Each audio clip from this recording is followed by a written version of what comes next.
Both Ada Louise Huxtable and Phyllis Lambert were very important forces in preservation, and in preservation not just in monuments, but of course in urban fabric as a whole. And I think that's really critical to note.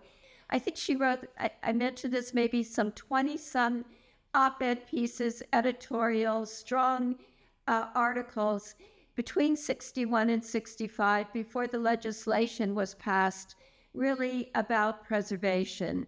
It both focused on individual buildings, but her campaigns, as I said, also had to do with city fabric. She was very concerned about parks, opposed to private monuments on parkland, really a strong vocal voice. I think they had agency in very different ways. With Ada Louise, it was through the force of her writing, sharp, powerful, often witty and amusing, really a craft with words. And with Phyllis, I think it had to do partly with patronage, partly with her power in the city. She was an activist. I think there were even campaigns on the street. I'm not an expert on this, but I think she yielded her power, building institutions, forming organizations. It was a different kind of role than Ada Louise.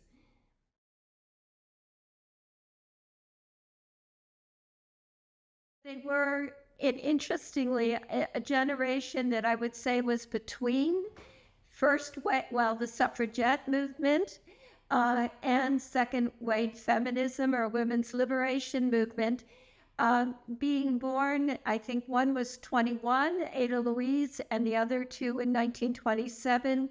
They missed actually a generation of female activism, but so they were all three kind of exceptions in their field at that moment. So that's one thing I think they share just generationally.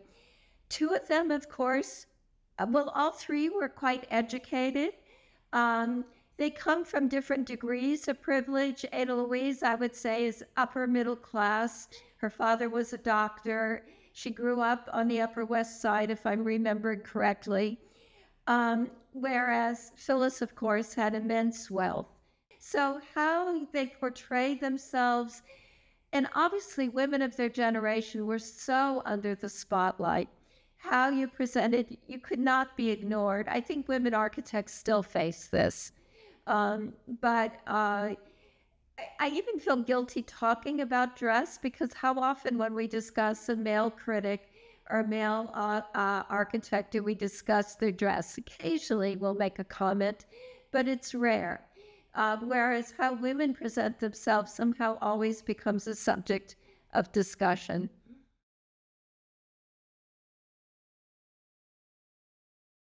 I mean, first, her gift to the city was her sharp, amazing prose.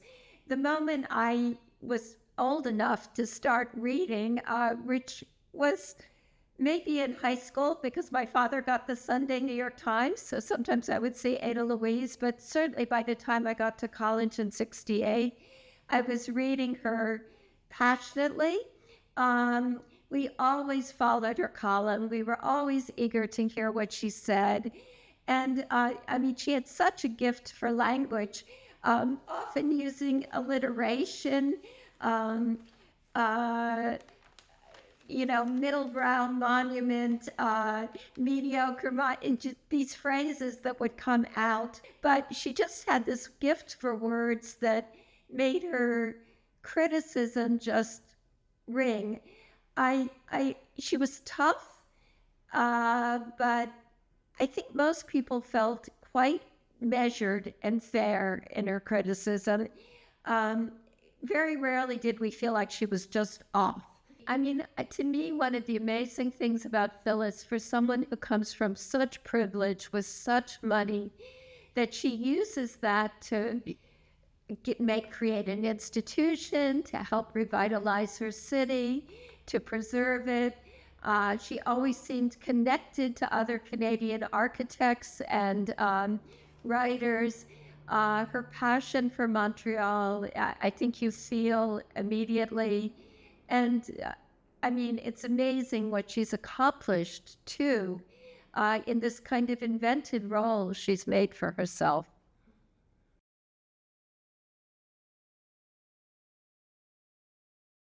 Preservation, women have been involved with, but I think they gave it new power in this period. And the other role, which certainly Phyllis stands out in, is as a patron. And not only in terms of the Canadian Center, but also in encouraging people to hire certain architects she supported, etc. The Seagram building being the most obvious example. So those are traditional roles that they took on, but with force and energy. But I think Gaia Lotte, of course, foreshadowed roles to come as a designer, a woman successful in her career. Even if she started off, we might even say at the margins, designing Casa Bella, doing lamp design, chair design, more traditional women's decorative arts kind of projects, if with a very strong voice and modernist flair. But I think she and perhaps the other two women in their different ways made it easier for the next generation.